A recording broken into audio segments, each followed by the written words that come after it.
Recording. Okay, good morning, Penny. Good morning. How are you?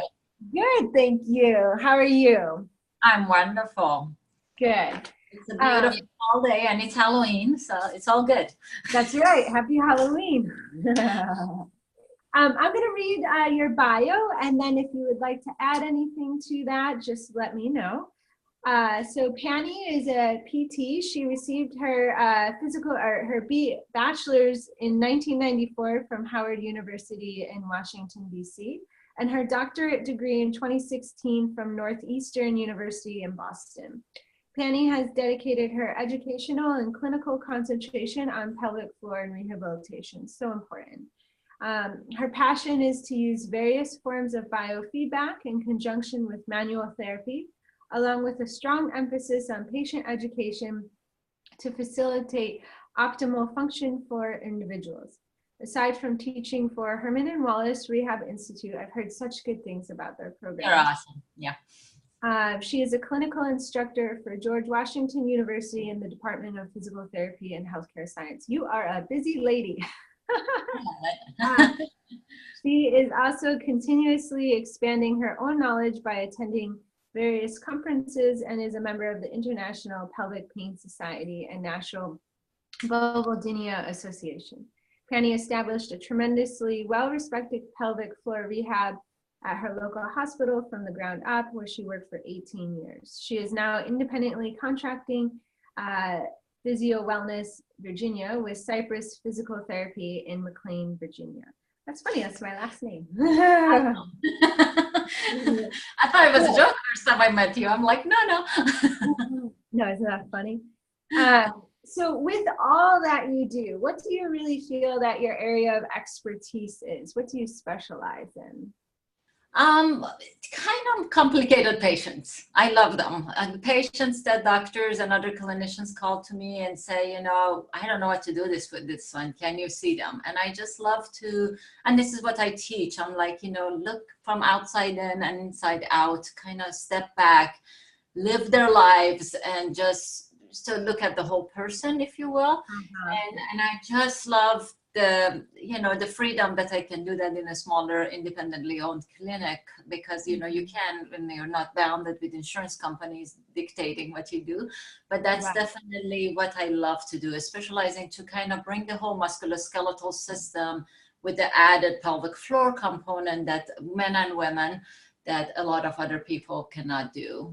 We're getting more people interested in it, thankfully, but that's definitely. Yeah. So you're seeing a lot of patients that have been to other healthcare providers and many other treatment options, and they just hadn't really found the right solution yet. And when you work with them, you're able to address the whole being. Is that correct? Yeah. At least that's my hope. Yeah. That's your goal. That's lovely. Yeah, I'm similar. Not as much with pelvic floor, but with low back pain for sure, shoulder stuff. So it's so important. Sometimes an individual doesn't realize their pain, their discomfort that's limiting their life can be also impacted by more than just the physically what's going on. That's absolutely right. That's absolutely right. Yeah. And then it becomes this like cycle of them not being able to do what they want to do, that feeds into the emotional component that really, again, heightens their pain even more sometimes. Absolutely. Right. It's a vicious cycle. Got to break it somewhere. Absolutely. Yeah. Exactly. So what does wellness personally mean to you? I thought about that when I was looking at your program and just what you do. And I was like, what do I consider wellness? And I really think it's a balanced sense of self-satisfaction. What is my wellness? It's very different than your wellness than, a man who sits on the couch and he thinks he's well, Right.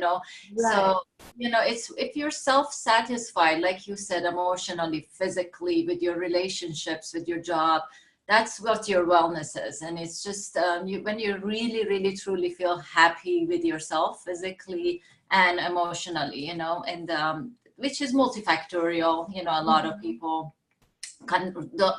wellness to them means a physical wellness, like how much can you run, how much can you, but I think people need to understand that multifactorial component of it.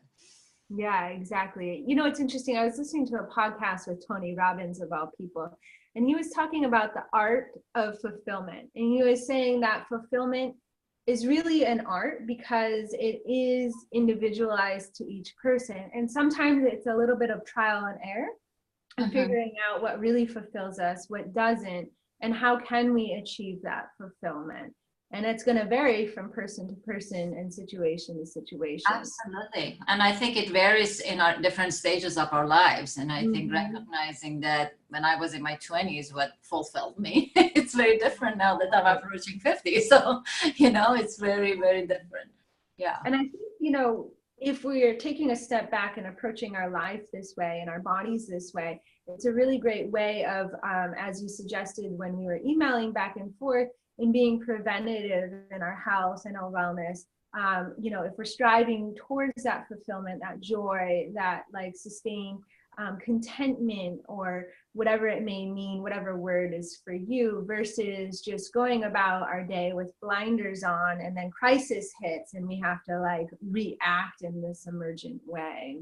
That's very, very true. I mean, that's what I tell my patients, when I see them, I'm like, next time something happens, how Mm-hmm. are you going to handle this so you don't end up Mm-hmm. here? So, and it's just one thing that I think we need to practice. I mean, some things are out of our control, obviously, but I Mm-hmm. think as much as we can to prevent, that's what I try to teach my children. It could be something as simple as your computer makes a funny noise. Let's take care of it now before you have that project due, Yeah, then your exactly. results What and, are some tips that you teach your patients or clients on the preventative side? Basically, I just want them to know, and that on the preventative side, it's mostly it's like, what are the things you can do to assess your daily life, right? Are you able to sleep at night? That's one of my biggest things. It's like if you can sleep at night because you have no pain, because you have no worries, because your home situation, work situation is safe, that may be one of the things that you can, I use as a gauge, for example, Mm-hmm. to like prevent from things that can, if your back, like you said, if you have chronic back pain that you wake up 3 times to readjust the pillows, that obviously is too far down the road. But how can you, to sleep, I give them cues about, sorry to be graphic, but we are in health. It's like, Mm-hmm.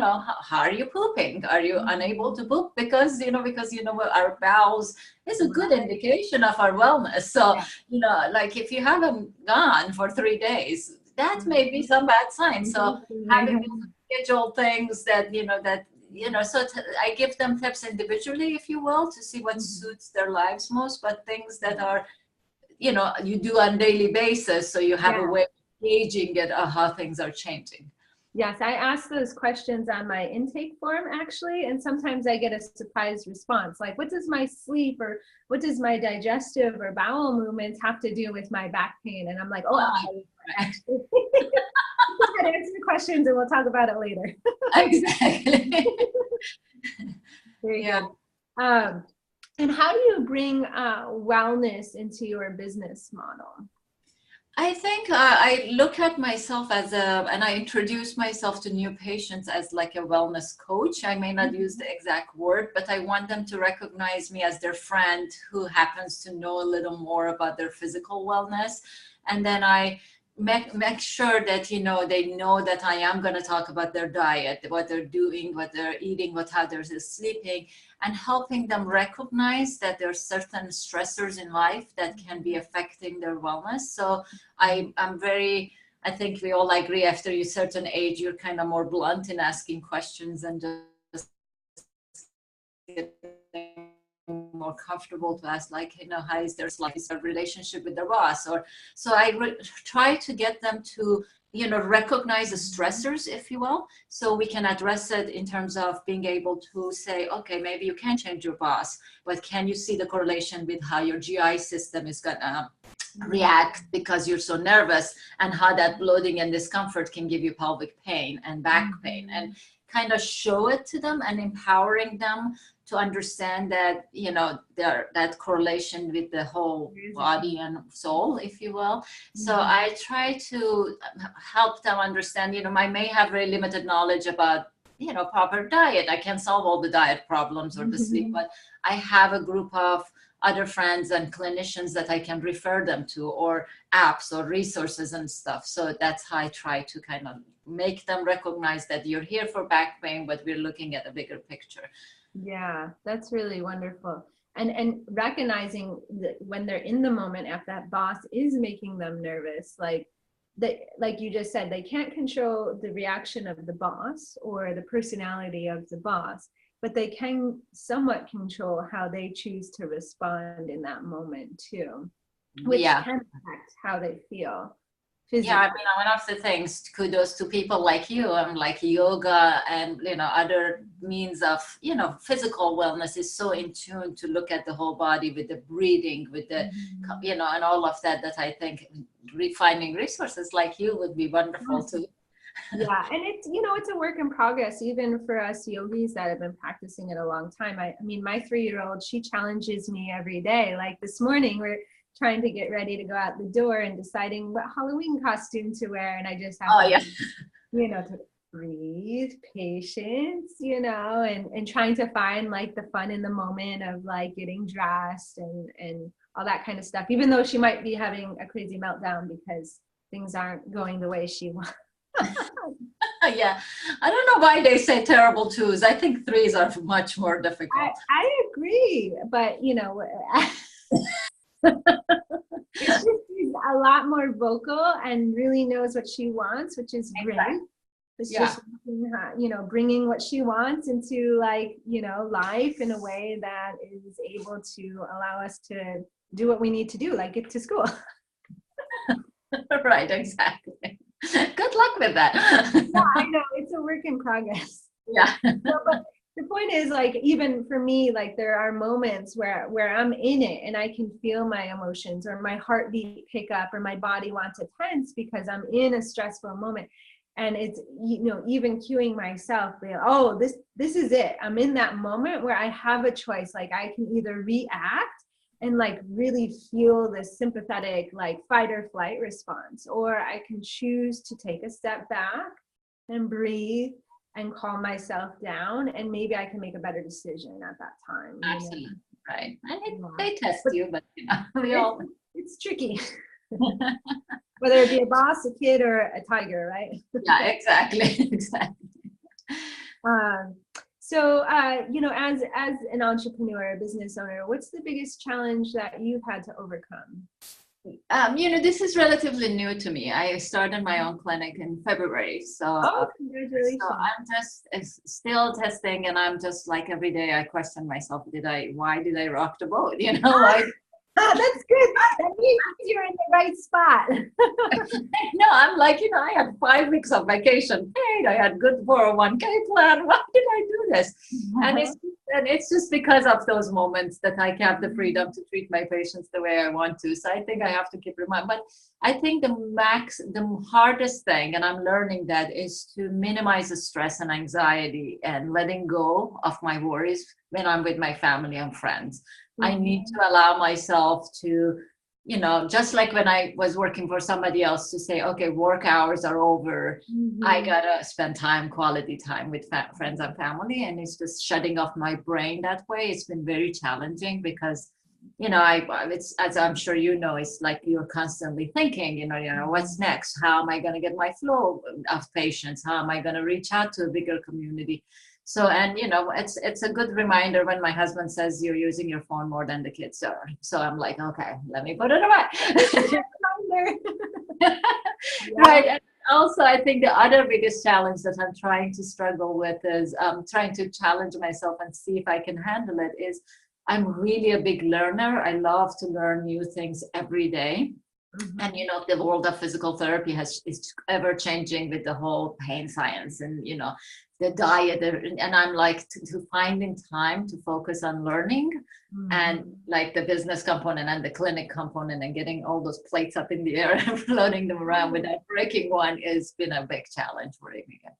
Yeah, no, I think what you said, a lot of business owners, entrepreneurs can relate to. I know I can, and it's learning when to like tap out and say, okay, I'm gonna be a mom right now and have that quality time, or a wife or whatever. Like today, taking off early to go celebrate Halloween, and I'm not gonna look at my phone unless I'm taking pictures of my daughter. But yeah, it is a balance in learning how to and essentially give yourself that downtime to recover and replenish. Because then I feel personally I'm more creative when I step back into that business role of like new ideas to keep the flow going and all that sort of thing. Where if I keep burning the candle at both ends, then I'm more stressed and I can't even make good decisions at that time. No, that's a very good point. I mean, sometimes I just, put music on and cook, and I'm like, I'm not gonna do anything, because it's such a, and like you said, it's surprising how much better your brain can refocus. And, maybe it's not surprising, but it's, wonderful that we can, it's so I think as business owners, we all have to find our outlets and our downtime to replenish and refuel. It's so important. And then, we have that place to come from as well when we're talking with our patients, like, hey, this is what I do. And this is how I learn how to turn off these stressors. So like I feel well mentally and physically. Yeah, I used to feel strange about like sharing my own personal experiences with patients. Right. Just because I feel it's like their time, but I think most people appreciate to see the human on the other side too, that you really juggle everything like they do. And I think right. Yeah, I agree. And I think sometimes it's how we share it. It's like if you're just sharing your story for them to be able to relate or learn a lesson or something like that, then usually those type of stories are really appreciated, versus if you're sharing a story like looking for knowledge or help, then that's true, is a different way. So sometimes it's like the intention behind the story sharing. Right, exactly. And how do you bring some of these, we talked about this just a little bit, like with cooking and music, how do you bring some of these wellness tips into your life as a mom and a business owner?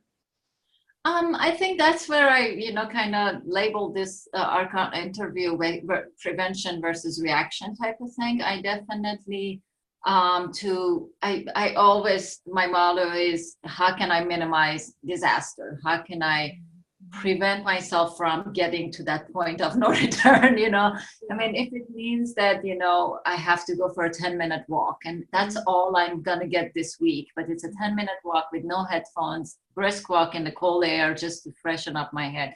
One thing I do is like, which is so crazy, but I just like allow myself to get a pedicure every 6 weeks. I go, and I'm like, it's like $35. I'm not going to talk to anybody. I'm going to get a fake massage from the chair, and I'm going to just treat myself from like, just little triumphs in life, and I take care of my parents' health issues too, and I have kids, and I love that. So I'm really organized in terms of making sure everybody gets their well visit, making sure everybody gets their food in, and they're eating well and they're eating healthy. And I'm a big foodie, and I think that's what you put in your body really reflects on your wellness. So emphasizing on that, and again, sleep and stuff. I really am becoming more diligent about getting the number of hours that when I was getting my doctorate, I was getting like 3 hours of sleep every night. And I saw, yeah, that was like, not usually the best example of wellness and health. No, it's not. And it was a good example of not knowing what not to do.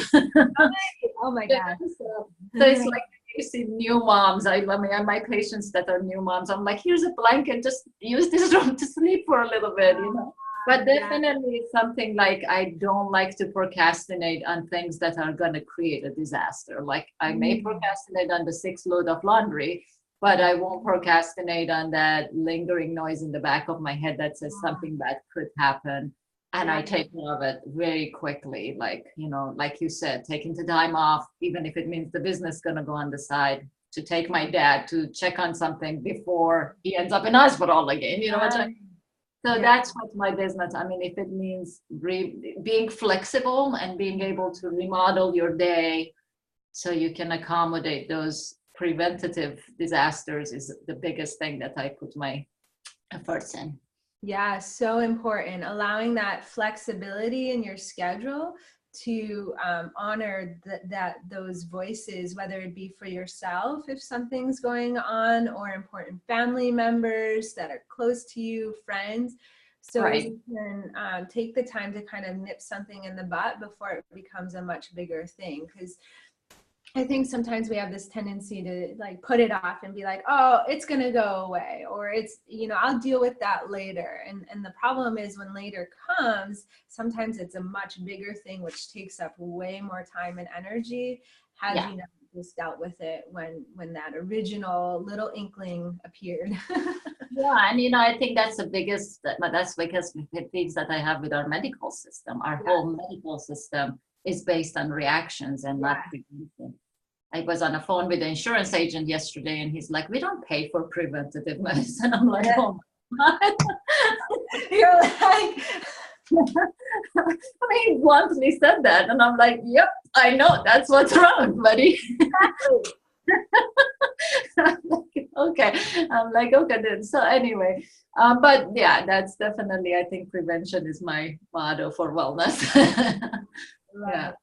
well, thank you so much for sharing all your tips and insight. Is there any parting words of wisdom that you would like to share with everyone? I would say it very quickly. I know we were late to start with, but for everybody to, this is what I tell my patients, and it's my own rule. I have a 2 weeks rule. If something is not taken care of, and when it comes to your health, a back pain, a shoulder pain, that suddenly you wake up and you're like, like 2 weeks is your limit. If you're not better within 2 weeks, you gotta do something about it. Go see. I like that. No, Deadline. yeah, and that's whenever I'm discharging a patient, I'm like, from here on, this is what your rule should be. If you're not better within 2 weeks, gotta see somebody before it becomes a bigger problem that you have to peel the onion 100 times over before you can figure out what happened. So Yes, yeah. love that. I think I might start saying that myself, the 2 week rule. Yeah, because if it's a sprained ankle, it's gonna take longer. But if you suddenly wake up and you're like, my neck hurts and it doesn't go away, then you're like, oh, yeah. You have a time limit and to take action. Exactly. Very concrete. Yeah, that's a very helpful piece of advice. So when I'm going to end the recording soon, but when I end the recording, Penny's going to leave her contact information below on Facebook where we post this, and so you have a way to get a hold of her. But in the meantime, do you want to just verbalize your Instagram and your Facebook handles so they know how to find you? Yeah, my name, the name of my little one-person clinic, it's Physio Wellness, all one word, .va.com. So on Instagram it's Physio Wellness VA. And I try to do blogs and tips of the week and things like that, just for people for everybody, not just clinicians, for patients as well. Physio Wellness VA. And if you don't follow her on Instagram, I recommend it. There's lots of great tips and just insight and staying in the loop and connected with, taking those pauses and listening to the body and being more preventative. It's so helpful when you have reminders from people like Penny. Yeah, and if anyone has questions, please feel free to reach out to me. I'm always available. Yeah. Perfect. Love it. So thank you so much, Penny. I hope you have a great day. And I'm going to just end this recording. Okay. Let me see if I can do this. Maybe I can. No, it's